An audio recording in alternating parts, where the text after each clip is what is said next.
On his return to the Himalayas, Swami Chidananda published the following description in their ashram journal, The Divine Life, writing, "The solemn ceremony of the Kumbhabhikshakam to the new construction raised over Sri Bhagavan Samadhi Shrine took place on the 18th June, and this Sivak," Swami always referred to himself in the third person, "was present there at the loving invitation of T.N. Venkataraman, president of Sri Ramanasramam.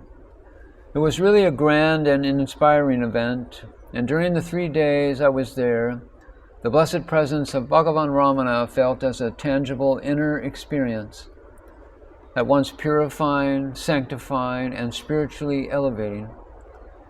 I had the unique good fortune of meeting great devotees like the revered Marunganar, Arthur Osborne, Nagama, and Venkataraman, and others, all of whom had the supreme blessedness of close contact with Sri Bhagavan during his lifetime. Also, I had the privilege of getting darshan, of bowing before the holy saint, Janaki Mata, the God-intoxicated devotee of Sri Bhagavan. I was happy to meet them all, and also revered T.M.P. Mahadevan, and to listen to his beautiful speech in Tamil.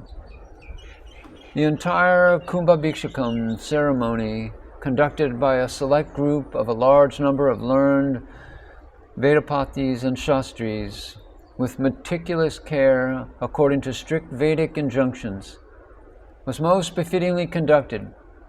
It was a grand success. My warmest congratulations to the trustees of the ashram for raising this worthy memorial over the divine resting place of Bhagavan Sri Ramana Maharshi. His presence and power indeed radiate from this vibrant shrine of grace."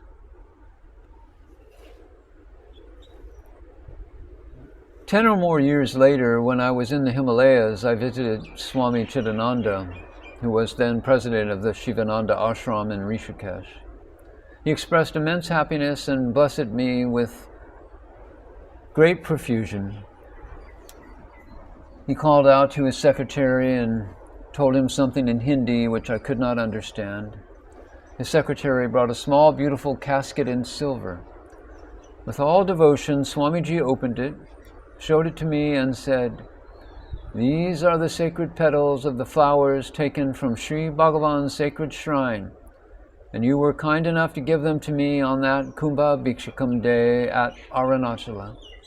They bless me and protect me most powerfully, especially during my tours abroad.' I requested Swamiji to tell me about the greatness of his Gurudev, Swami Shivananda. He was very pleased to share with me the following. People knew Gurudev only as a spiritually great person. Many do not know that Gurudev was an ocean of compassion, full of practical understanding. In those days, the 1940s and 50s, keen spiritual aspirants, especially from South India, would often run away from home to the Himalayas in quest of spiritual attainment. Many of them would be guided to the Madrasi Ashram, as the locals used to call Shivananda Ashram. The moment Gurudev met the aspirant, especially if he was from Tamil Nadu and very serious about his sadhana, he would talk to him in Tamil and say, "Why did you come to this kindergarten school? You belong to the university. Go to Sri Ramana Maharshi at Arunachala. His presence is his guidance. His presence is his blessings. You now need only his advanced spiritual guidance. Don't waste your precious time by aimlessly wandering in the Himalayas, thinking you are in search of truth. Truth is seated at Arunachala in flesh and blood. Fall at his sacred feet. Rush." Sometimes the aspirant would have no money. Gurudev would enjoin one of us to accompany such aspirants to Delhi with instructions to buy a ticket for them on a train to Madras, mostly on the Grand Trunk Express. We would also be instructed to give the penniless traveler additional pocket money for expenses on the way.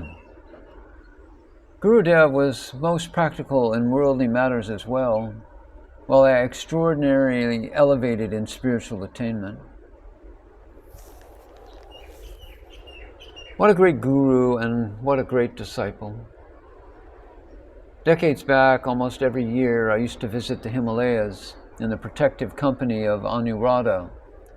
Our main interest in those persistent visits was to meet with our dear and revered friend, philosopher and guide K.V. Subramanian, known as KVS, and try to persuade him to come back to holy Arunachala.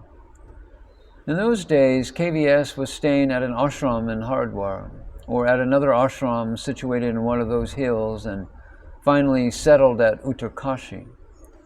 We both were truly eager that just as I brought in and looked after the old devotees of Sri Bhagavan, I should take care of this ardent Gandhian, following Sri Bhagavan's teaching, whose health was in poor condition. He would respond to our pleas with the following words: "Sri Bhagavan's guidance I am waiting for. The moment he gives his signal, I would come and stay like a doormat at his abode of grace." It gives me tremendous joy to report that for the past 14 years, pious KVS is residing inside the premises of Sri Ramanasramam, giving guidance, solace, and clarity to innumerable visiting pilgrims who come to the ashram from all over the world. KVS is a spiritual treasure indeed. Whenever I was with KVS in the Himalayas, especially when he was staying at Uttarkashi, I would request him to show me around the most famous mountain in the world and its hidden treasures of spiritual beauty and beatific splendors. With joy, he would take me to spiritually surcharged sacred places like Gangotri, which is the place of the origin of the Ganga Mata, the Ganges. He would take me to Vasista Guha, Lakshman Jula, and Shivananda Ashram. On one such visit, KVS took me to Rishikesh and made me stay at Shivananda Ashram for several days. Its president, Swami Chidananda, was away abroad. We were given a room above the Ganges with all comforts, made luxurious for the stay of the ashram's visiting auditors. We were thus enjoying the glory of Mother Ganges serenely flowing by through the large windows of our room itself. We felt so very blessed. After a long time, perhaps a gap of many years, KVS caught a glimpse of himself in the mirror on the wall and literally felt startled. With innocence, he asked me, "Oh, is it how I look?" I replied, "Yes, dear KVS, you look marvelously beautiful, charmingly attractive, and captivatingly mesmerizing." Seated on the windowsills and viewing Ganga Mata, KVS began sharing his association with and admiration for Swami Chidananda. Whatever KVS had shared, I make an honest attempt to recapitulate and present in this way. Swami Chidananda came to Swami Shivananda at Rishikesh around 1943 as a young man of 27 years. He belonged to a wealthy family which lived in a palatial bungalow in Madras with a piano in it, on which his mother used to play.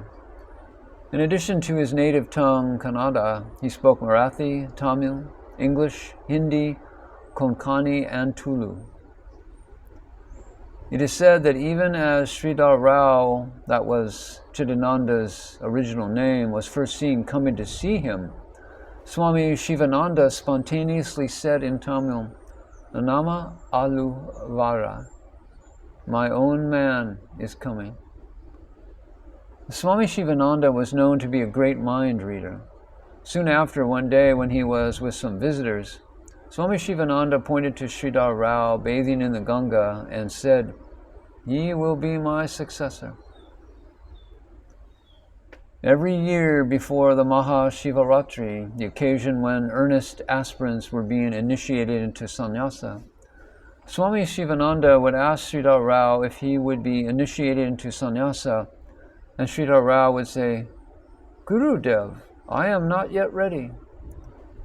However, after 6 years, when Sridhar Rao gave the same answer, Swamiji said, "If you are not ready, who else is ready? Come on." And then Sridhar Rao became Swami Chidananda and never looked back. You see, Ganesan, Swami Ramdas of Anandashram once said, "You will know a saint when you live with him." It was true in the case of Swami Chidananda. It is said that only a Jnani can recognize a Jnani, but when one was with Swami Chidananda, it was like being with Saint Janeshwar or Saint Tukaram. He radiated a saintly aura all the time. Ganesan, Swamiji was a great karma yogi soaked in bhakti, exuding the fragrance of jnana. Guru Bhakti was his middle name. Once, when some disciples asked Swami Shivananda if they could celebrate Swami Chidananda's birthday, he replied, "It is our good fortune that we could celebrate his birthday. Oh, Chidananda should have been my guru, I his disciple. The roles have been reversed."